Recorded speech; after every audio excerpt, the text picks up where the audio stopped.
നാം ജീവിച്ചുകൊണ്ടിരിക്കുന്ന നമ്മുടെ സ്വന്തം മാതൃരാജ്യമായ ഇന്ത്യ മഹാരാജ്യത്തിന്റെ 79ാം സ്വാതന്ത്ര്യ ദിനത്തിലാണ് നാം ഒരുമിച്ച് കൂടിയിട്ടുള്ളത്. ഒരു വലിയ പ്രതീകമാണ് ഈ ഇന്ത്യ മഹാരാജ്യം. ആ വൈവിധ്യങ്ങളിൽ ഏറ്റവും വലിയ വൈവിധ്യങ്ങൾ എണ്ണപ്പെടാവുന്ന ഒന്നാണ് മതേതരത്വം എന്ന് പറയുന്ന മതങ്ങൾക്ക് ഉള്ള സഹകരണം, മതങ്ങൾ തമ്മിലുള്ള വലിയ സാഹോദര്യം എന്ന് ചരിത്രം പഠിക്കുമ്പോൾ നമുക്ക് മനസ്സിലാവുന്നത്. ഞാൻ വരുന്നത് ആ ഭാഗത്തേക്കാണ്. ചരിത്രം പഠിക്കണം. ബഹുമാനപ്പെട്ട ഉസ്താദിയോട് ആവർത്തിച്ച് പറഞ്ഞ കാര്യം അതാണ്. ചരിത്രബോധം ഉണ്ടാകുമ്പോഴാണ് ഓരോ വ്യക്തിയുടെയും ഉള്ളിലുള്ള കൃത്യമായ ആവേശം പുറത്തേക്ക് വരിക. പ്രത്യേകിച്ച് മുസൽമാന്റെ ആവേശം.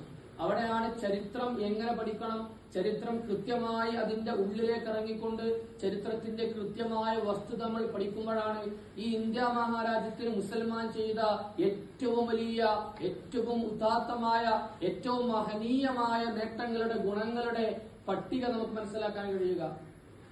പ്രാചീന കാലഘട്ടം മുതലേ മുസ്ലിമീങ്ങൾക്ക് ഇന്ത്യയുമായുള്ള അഭേദ്യമായ ബന്ധങ്ങളൊക്കെ ചരിത്രഘട്ടത്തിൽ നമ്മൾ ഒരുപാട് പഠിച്ചതാണ്, ഒരുപാട് മനസ്സിലാക്കിയതാണ്. പക്ഷേ പിൽക്കാലഘട്ടങ്ങളിൽ ഈ മുസൽമാനെ ഇരു കൈ നീട്ടി സ്വീകരിച്ചത് ഈ രാജ്യമാണ്. ഈ രാജ്യത്തിലെ മറ്റു മതക്കാരാണ്. ചരിത്രങ്ങളൊക്കെ വിശാലമാണല്ലോ. ബഹുമാനപ്പെട്ട ചേരമാൻ പെരുമാൾ എന്ന് പറയുന്ന താജുദ്ദീൻ റളിയല്ലാഹു തആല അൻഹു സഹാബിയായി കേരളത്തിലേക്ക് ബഹുമാനപ്പെട്ട മാലിക് ഇബ്നു ദീനാർ റളിയല്ലാഹു തആല അൻഹുവിന്റെ നേതൃത്വത്തിൽ കേരളക്കരയിൽ വരികയും, അതാണ് നമ്മളൊക്കെ സമസ്ത കേരള ജംഇയ്യത്തുൽ ഉലമയുടെ ഒക്കെ ആദർശം പറയുമ്പോൾ ഈ 10-12 നൂറ്റാണ്ട് കാലത്തെ ചരിത്രം വിശാലമായി കാണാൻ കഴിയില്ല. ഇവിടെ ഏറ്റവും വലിയ പ്രശ്നമുണ്ടാക്കിയത് അത് വാസ്കോഡഗാമയുടെ നേതൃത്വത്തിലുള്ള പോർച്ചുഗീസ് സംഘമാണ്. അവിടെയാണ് ഈ സമയത്ത് ഈ രാജ്യത്ത് മുസൽമാന്റെ പങ്ക് എത്രത്തോളം ഉണ്ടെന്ന് പറയുമ്പോൾ നമ്മൾ ആദ്യം പഠിക്കേണ്ട ചരിത്രത്തിന്റെ വസ്തുത എന്ന് പറയുന്നത് പോർച്ചുഗീസിന്റെ ഭരണമാണ്. പോർച്ചുഗീസിന്റെ പറങ്കിപ്പടയുടെ ഭരണം മുതലാണ് നമ്മൾ മുസ്ലിമിന്റെ പങ്ക് മനസ്സിലാക്കേണ്ടത്. എന്തുകൊണ്ട് മനസ്സിലാക്കണം? ചരിത്രം ഇങ്ങനെ പഠിക്കുമ്പോ നിങ്ങളൊക്കെ മനസ്സിലാക്കേണ്ട വസ്തുത എന്ന് പറയുന്നത് 100 കൊല്ലത്തോളം ഇന്ത്യൻ അറബിക്കടലിന്റെ മുമ്പിൽ പോർച്ചുഗീസിന്റെ കപ്പൽ വന്ന് കാത്തു നിന്നിട്ടുണ്ട് കേരളക്കരയുടെ കര തൊടാൻ വേണ്ടിയിട്ട്. തൊടാൻ കഴിഞ്ഞിട്ടില്ല. 100 കൊല്ലത്തോളം പറങ്കിപ്പട കാത്തു നിന്നു.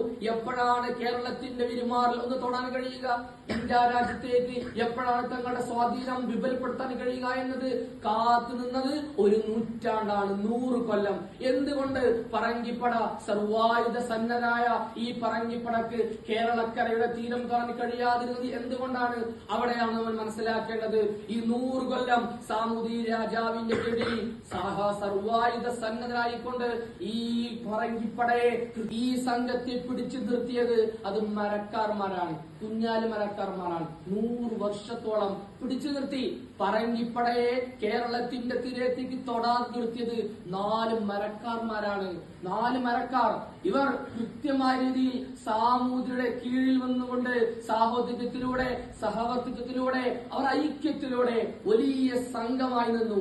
ആ സംഘമാണ്, ആ സംഘത്തിന് നേതൃത്വം കൊടുത്തത് മുസൽമാനാണ്, മുസ്ലിമീങ്ങളാണ്, മരക്കാർമാരാണ്. അവർ നാവിക സംഘത്തിന്റെ നേതൃത്വം ഏറ്റെടുത്തു. സാമൂതിരി രാജാവ് പറയും അതനുസരിക്കുന്ന, അത് കൃത്യമായി ചെയ്യുന്ന, ഈ മരക്കാർ പറഞ്ഞാൽ സാമൂതിരിയും അംഗീകരിക്കുന്ന ഒരു വലിയ സഹവർത്തിത്വത്തിന്റെ, ഒരു വലിയ നേതൃത്വം കാഴ്ചവെച്ചത് അത് മുസ്ലിമീങ്ങളായിരുന്നു, മരക്കാരായിരുന്നു. 100 വർഷത്തോളം പടയെ പിടിച്ചു നിർത്തി. കേരളത്തിലേക്ക് വരാൻ കഴിഞ്ഞില്ല. മരക്കാരുടെ കുതന്ത്രങ്ങളിൽ, അവരുടെ തന്ത്രങ്ങളിൽ പറങ്കിപ്പടക്ക് പിടിച്ചു നിൽക്കാൻ കഴിഞ്ഞില്ല. അവർ കാത്തു നിന്നു. ഓരോ മരക്കാർ കഴിയുമ്പോഴും അവരുടെ മറ്റൊരു സന്തതി മരക്കാരായി ആ സ്ഥാനത്തേക്ക് വരും. അവസാനം 4ാമത്തെ മരക്കാരായി കുഞ്ഞാലി മരക്കാർ ഷഹീദ്. ഇന്നും അദ്ദേഹത്തിന്റെ ഖബറ് ഈ കേരളക്കരയിലുണ്ട്. ആ ഷഹീദ് എന്ന് പറയുന്ന കുഞ്ഞാലി മരക്കാറിന്റെ 4ാമത്തെ തവണയാണ് അവർ അപാരമായൊരു തന്ത്രം പ്രയോഗിച്ചത്. ഇന്നും നാം ഈ കേരളക്കര മാത്രമല്ല ഇന്ത്യ രാജ്യം നേരിട്ടുകൊണ്ടിരിക്കുന്ന വലിയ പ്രശ്നം വിഭജനം, ഭിന്നിക്കുക, തമ്മിൽ തല്ലിച്ച് പരസ്പരം വേറിട്ട് നിർത്തുക. ഈ കുതന്ത്രം ആദ്യമായി പ്രയോഗിച്ചത് അവിടെയാണ്. അവിടെ പ്രയോഗിച്ചു. സാമൂതിരിയെയും കുഞ്ഞാലി മരക്കാരെയും തമ്മിൽ തെറ്റിച്ചു. 1921 ബ്രിട്ടീഷ് വന്ന് 150 വർഷം കഴിഞ്ഞിട്ട് 150 വർഷത്തെ കഠിനമായ ഭരണത്തിന്റെ കൃത്യമായ നേതൃത്വം ഉണ്ടായിട്ട് പോലും ഇവിടെ സ്വതന്ത്രമായ ഒരു ഭരണം 4 മാസത്തോളം പിടിച്ചു നിർത്തിയത് വാര്യംകുന്നന്റെ കൃത്യമായ നേതൃത്വത്തിൽ മുസ്ലിമിന് കഴിഞ്ഞിട്ടുണ്ട്. ആ ഇൽമ പഠനത്തോടൊപ്പം ഈ രാജ്യത്തിന്റെ കെട്ടുറപ്പിനും ഭദ്രതക്കും കൃത്യമായി മുന്നിൽ നിൽക്കണമെന്ന് പഠിപ്പിച്ചത് ബഹുമാനപ്പെട്ട മമ്പറന്നങ്ങളാണ്, ബഹുമാനപ്പെട്ട ഉമർ ഖാലിയാണ്. അവരൊക്കെ എത്ര മാതൃകയാണ് സ്വീകരിച്ചത്. ഇന്നും നിങ്ങൾക്ക് ബഹുമാനപ്പെട്ട വെളിയങ്കോട് ഉമർ ഖാലി റളിയല്ലാഹു തആല അൻഹുവിന്റെ മസാറിൽ പോയാൽ കാണാൻ കഴിയും. പൊട്ടിപ്പൊളിഞ്ഞു കിടക്കുന്ന ഒരു കബറ് അവിടെ കാണാൻ കഴിയും. എങ്ങനെയാണ് ആ കബറ് പൊട്ടിപ്പൊളിഞ്ഞത്?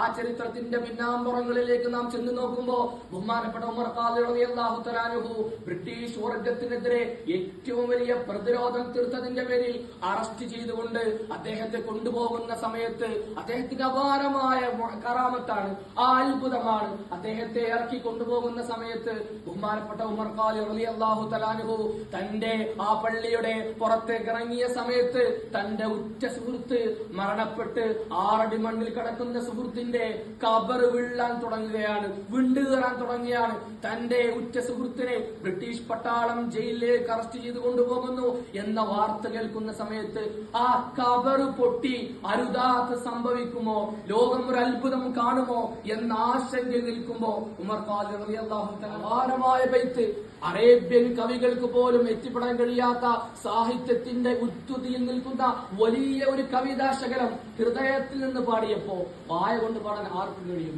ഹൃദയം കൊണ്ട് പാടിയപ്പോ ബഹുമാനപ്പെട്ട ഉമർ ഖാലിയുടെ ബൈത്ത് കാരണം റൗള ഷരീഫിന്റെ കവാടങ്ങൾ മലർക്കേസുന്ന സംഭവങ്ങളൊക്കെ നമ്മൾ കേട്ടതാണ്. ആ ഉമർ ഖാലി ചെയ്ത പരിപാടി, അദ്ദേഹം ചെയ്ത പ്രവർത്തനം ഈ രാജ്യത്തിന്റെ സ്വാതന്ത്ര്യത്തിന് വേണ്ടി പൊരുതി എന്നുള്ളതാണ്. ബഹുമാനപ്പെട്ട മമ്പറന്തങ്ങളുടെ മരണത്തിന് പോലും കാരണം ബ്രിട്ടീഷ് നിൽക്കാൻ കാരണം ഈ മുൻഗാമികൾ നമുക്ക് വേണ്ടി ചെയ്തു വെച്ച ഒരുപാട് കാര്യങ്ങളുണ്ട്.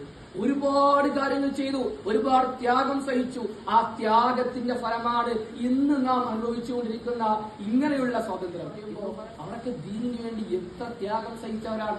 അവർ പറഞ്ഞു ദീനിന്റെ കൂടെ ഈ രാജ്യം ഇങ്ങനെ പോണം. മീഡിയാസ്, ജേർണലിസ്റ്റുകൾ, പത്രമാധ്യമങ്ങൾ ഒരുപാടുണ്ട്. പക്ഷെ അവർ നാളെ മറ്റന്നാ ഒരു പത്രസമ്മേളനം നടത്തിയിട്ട് ഇവിടെ ബോട്ട് വരെ കള്ള പോയിട്ടുണ്ട്, അതിനൊക്കെ തെളിവ് ഇതാണ് എന്നൊരു സാധാരണ പത്രമാധ്യമ പ്രവർത്തകൻ പറഞ്ഞാൽ പിറ്റേ ദിവസം ഓനെ തല ഉണ്ടാവില്ല. ഓനെ ഏതെങ്കിലും അഴുക്കിച്ചാലിലോ അല്ലെ ഏതെങ്കിലും പുഴയിലോ ഓനെ ഡെഡ് ബോഡി കിടക്കുന്നുണ്ടാവും. ഓനെ കൊല്ലുന്ന ഉറപ്പാണ്. ഒരു കൂട്ടം മീഡിയ പ്രവർത്തകർ ഇതിന്റെ ബാക്കിലുണ്ട്. അവർ സാധാരണക്കാരാണ്. ഇന്നത്തെ സംഗതിയാ പറയണത് കൃത്യമായി റിപ്പോർട്ട് ചെയ്യപ്പെട്ടു. ഒരു കൂട്ടം മാധ്യമ ഒരുപാട് കാര്യങ്ങൾ ചെയ്തുകൊണ്ട് ഈ രാജ്യത്തിന് വേണ്ടി നമുക്കെന്ത് ചെയ്യാൻ പറ്റും? നമ്മൾ ചെയ്യേണ്ടത് ആദ്യം ചരിത്രം മനസ്സിലാക്കുക എന്നുള്ളതാണ്. നമ്മുടെ മുസൽമാൻ ചരിത്രം പഠിക്കണം.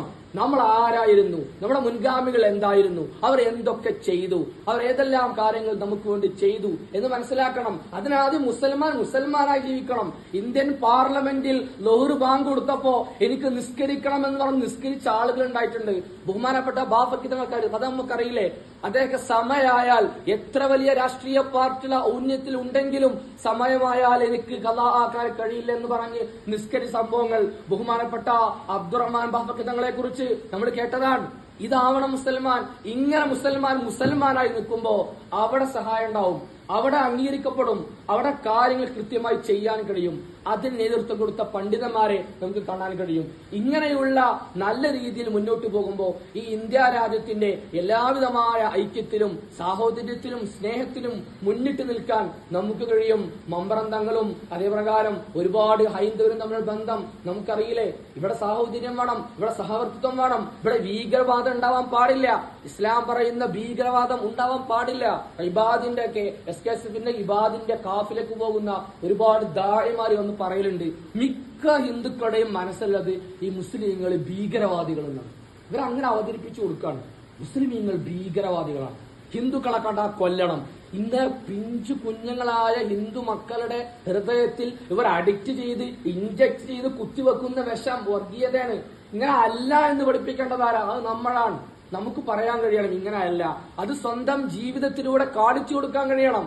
അങ്ങനെ ചെയ്യുമ്പോഴാണ് ഇവിടെ സാഹോദര്യം ഉണ്ടാവുന്നത്, ഇവിടെ മതേതരത്വം ഉണ്ടാവുന്നത്, ഇവിടെ സഹിഷ്ണുത ഉണ്ടാവുന്നത്. ആ രൂപത്തിൽ മുന്നോട്ട് പോകുമ്പോൾ ഇനിയും ഒരുപാട് കാലം ഇന്ത്യ രാജ്യത്തിന് ഇങ്ങനെയെങ്കിലും പിടിച്ചു നിൽക്കാൻ കഴിയും. അതിനൊരുപാട് ശുഭപ്രതീക്ഷ നമുക്കുണ്ട്. കഴിഞ്ഞ തെരഞ്ഞെടുപ്പാണെങ്കിലും ഇപ്പോഴുള്ള ഈ അവസ്ഥകളാണെങ്കിലും ഒക്കെ ബഹുഭൂരിപക്ഷവും മതേതരത്തിനും ഈ രാജ്യത്തിന്റെ കെട്ടുറപ്പിനും വേണ്ടി നിലനിൽക്കുന്നു എന്ന് പറയാൻ നമുക്ക് കഴിയണം. മുസ്ലിം ഒരാളെയും അടിച്ചമർത്താൻ ഉദ്ദേശിക്കുന്ന ആളല്ല. പാടില്ല എന്ന ആശയം മുന്നോട്ട് വെക്കണം. അല്ലെങ്കിൽ കേവലം 10-12 വർഷത്തോളം ഭരിച്ചൊരു ഭരണകൂടം ഇത് ഹിന്ദു രാജ്യമാക്കണമെന്ന് പറയുമ്പോൾ നമുക്ക് തിരിച്ചു ചോദിക്കാനുള്ളത്, 1000 വർഷം ഈ ഇന്ത്യ മഹാരാജ്യത്തെ ഭരിച്ച മുസ്ലിം ഭരണകൂടം ഉണ്ടായിട്ടുണ്ട്. 1000 വർഷത്തോളം ഈ രാജ്യം മുസ്ലിം രാജാക്കന്മാരുടെ കയ്യിലായിരുന്നു. എന്നിട്ട് എന്തുകൊണ്ട് അവർ ഇതൊരു മുസ്ലിം രാജ്യമാക്കി മാറ്റിയില്ല? എന്തുകൊണ്ട് അമ്പലങ്ങൾ പൊളിച്ചില്ല? എന്തുകൊണ്ട് മതപരിവർത്തനം നടത്തിയില്ല? എന്തുകൊണ്ട് അമ്പലങ്ങൾ തകർക്കപ്പെട്ടില്ല? എന്തുകൊണ്ട് ഹിന്ദുക്കളുടെ സ്വത്ത് കവർന്നില്ല? ഹിന്ദു സ്ത്രീകളുടെ മാനം കവർന്നില്ല എന്ന ചോദ്യം നമ്മൾ ഉന്നയിക്കേണ്ടതുണ്ട്. അതിൽ ചരിത്രം അറിയണം. ഇവിടെ താജ്മഹൽ ഉണ്ടായി, ഇവിടെ ചെങ്കോട്ടയുണ്ടായി. നിങ്ങൾ ഡൽഹിയിലേക്കും ഉത്തരേന്ത്യയിലേക്കും പോയി നോക്കിയാൽ മാനം മുട്ടി നിൽക്കുന്ന സൗധങ്ങൾ കാണാൻ കഴിയും. ഇതൊക്കെ എങ്ങനെ ഉണ്ടായി? മുസൽമാന്റെ സംഭാവനയാണ്, മുസ്ലിം രാജാക്കന്മാരുടെ സംഭാവനയാണ്. ഇത് പറഞ്ഞു കൊടുക്കാൻ ആദ്യം നമുക്ക് കഴിയണം. അതിന് നമ്മൾ ചരിത്രം പഠിക്കണം. അതിലുപരി ദീൻ പഠിക്കണം, ഖുർആൻ പഠിക്കണം, ഹദീസ് പഠിക്കണം. തികഞ്ഞ പണ്ഡിതന്മാരാവണം. ആ പാണ്ഡിത്യത്തോടുകൂടി ഉമർ ഖാലിയും ബഹുമാനപ്പെട്ട മമ്പറും തങ്ങളും ബഹുമാനപ്പെട്ട ആലിം മുസ്ലിയാരും എല്ലാവരും കാണിച്ചു തന്ന കൃത്യമായ പാത പിൻപറ്റിക്കൊണ്ട് മുന്നേറാൻ അള്ളാഹു നമുക്ക് തൗഫീഖ് നൽകി അനുഗ്രഹിക്കട്ടെ എന്ന് മാത്രം ദുആ ചെയ്തുകൊണ്ട് ഈ പ്രസംഗം ഞാൻ അവസാനിപ്പിക്കുന്നു. വാഖിറു ദഅവാന അൽഹംദുലില്ലാഹി റബ്ബിൽ ആലമീൻ. അസ്സലാമു അലൈക്കും വറഹ്മത്തുള്ളാഹി വബറകാതുഹു.